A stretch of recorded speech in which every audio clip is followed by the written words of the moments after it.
Cúrsa Gaeilge sa Gaeltacht. Maidin amháin bhí mé héan agus na daltaí eile ag fannach taobh muid an scoil. Bhí muid ag dul chun na Gaeltachta ar thoras saoirí ar an mos. Bhí muid a lig ar bís agus ag dúil go mór le sospag. Phric muid an spidgeal. Dúir a linn bheith cainteas Gaeilge agus muid sa Gaeltacht. Clachtú maithe bhí an don scrúdú béal, mar a dear an seanachal clachtú a dhéanaan maistracht. Bhí na rangan ar siúil i monscoil bhaile na hón. Bhí na daltaí go léir ag stopú le muintir na háte. Bhí na daoine jazz cardúil. Thiúil muid gach lá hiag na tithe difriúla.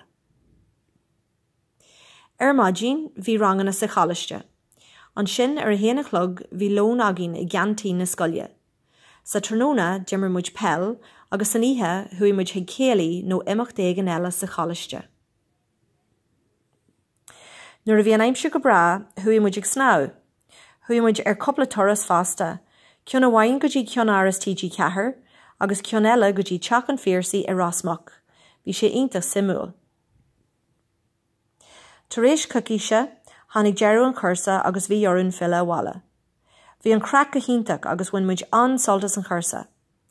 Thugraí muid ar golarráis mar biú go mór an toras.